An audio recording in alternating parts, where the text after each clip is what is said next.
شروع اللہ کے نام سے جو بڑا مہربان نہایت رحم والا ہے۔ السلام علیکم ناظرین، امید ہے کہ آپ سب خیریت سے ہوں گے۔ اللہ پاک آپ سب کو اپنے حفظ و امان میں رکھے۔ یہ حضرت حزقیل علیہ السلام کی قوم کا ایک بڑا ہی عبرت خیز اور انتہائی نصیحت امیز واقعہ ہے، جس کو خداوند قدوس نے قرآن مجید کی سورۃ بقرہ میں بیان فرمایا ہے۔ حضرت حزقیل علیہ السلام حضرت موسیٰ علیہ السلام کے تیسرے خلیفہ ہیں جو منصب نبوت پر سرفراز کیے گئے۔ حضرت موسیٰ علیہ السلام کی وفات اقدس کے بعد آپ کے خلیفہ اول حضرت یوشع بن نون علیہ السلام ہوئے، جن کو اللہ تعالیٰ نے نبوت عطا فرمائی۔ ان کے بعد حضرت کالب بن یونہ علیہ السلام حضرت موسیٰ علیہ السلام کی خلافت سے سرفراز ہو کر مرتبہ نبوت پر فائز ہوئے۔ پھر ان کے بعد حضرت حزقیل علیہ السلام حضرت موسیٰ علیہ السلام کے جانشین اور نبی ہوئے۔ حضرت حزقیل علیہ السلام کا لقب ابن العجوز یعنی بڑھیا کے بیٹے ہے، اور آپ ذوالکفل بھی کہلاتے ہیں۔ ابن العجوز کہلانے کی وجہ یہ ہے کہ یہ اس وقت پیدا ہوئے تھے جبکہ ان کی والدہ ماجدہ بہت بوڑھی ہو چکی تھی، اور آپ کا لقب ذوالکفل اس لیے ہوا کہ آپ نے اپنی کفالت میں لے کر 70 انبیاء کرام کو قتل ہونے سے بچا لیا تھا، جن کے قتل پر یہودی قوم آمادہ ہو گئی تھی۔ پھر یہ خود بھی خدا کے فضل و کرم سے یہودیوں کی تلوار سے بچ گئے اور برسوں زندہ رہ کر اپنی قوم کو ہدایت فرماتے رہے۔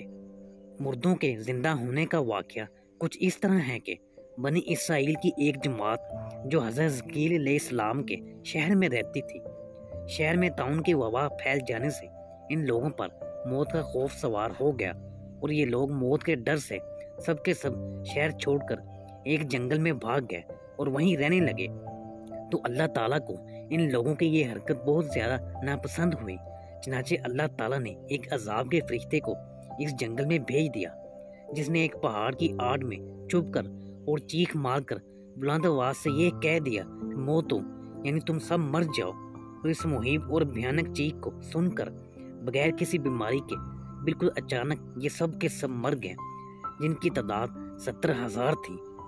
ان مردوں کی تعداد اس قدر زیادہ تھی کہ لوگ ان کے کفن و دفن کا کوئی انتظام نہیں کر سکے، اور ان مردوں کی لاشیں کھلے میدان میں بے گور و کفن 8 دن تک پڑی رہیں۔ 8 دن تک لاشیں پڑی رہنے سے یہ سڑنے لگیں اور بے انتہا دفن اور بدبو سے پورے جنگل بلکہ اس کے اطراف میں بدبو پیدا ہو گئی۔ کچھ لوگوں نے ان کی لاشوں پر رحم کھا کر چاروں طرف سے دیوار اٹھا دی تاکہ یہ لاشیں درندوں سے محفوظ رہیں۔ کچھ دنوں کے بعد حضرت حزقیل علیہ السلام کا اس جنگل میں ان لاشوں کے پاس گزر ہوا، تو اپنی قوم کے 70,000 انسانوں کی اس موت ناگہانی اور بے گور و کفن لاشوں کی فروانی دیکھ کر رنج و غم سے ان کا دل بھر گیا۔ آپ دیدہ ہو گئے اور باری تعالیٰ کے دربار میں دکھ بھرے دل سے گڑ گڑا کر دعا مانگنے لگے کہ یا اللہ، یہ میری قوم کے افراد تھے جو اپنی نادانی سے یہ غلطی کر بیٹھے کہ موت کے ڈر سے شہر چھوڑ کر جنگل میں آ گئے۔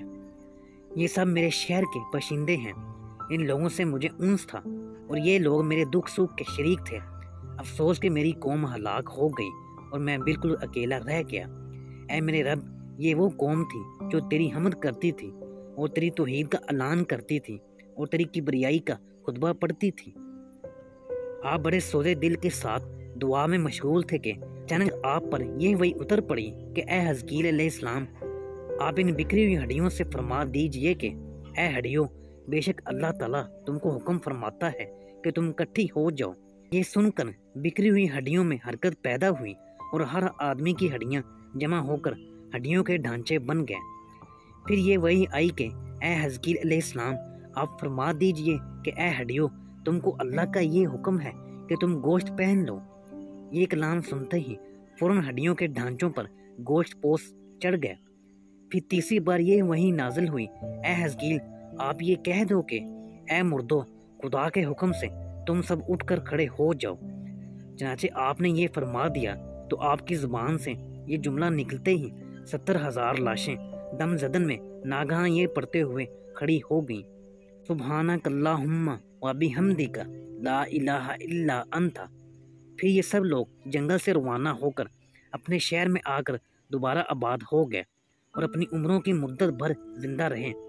لیکن ان لوگوں پر اس موت کا اتنا نشان باقی رہ گیا کہ ان کی اولاد کے جسموں سے سڑی ہوئی لاش کی بدبو برابر آتی رہی، اور یہ لوگ جو کپڑا بھی پہنتے تھے وہ کفن کی صورت میں ہو جاتا تھا، اور قبر میں جس طرح کفن میلا ہو جاتا تھا ایسا ہی میلا پن ان کے کپڑوں پر نمودار ہو جاتا تھا۔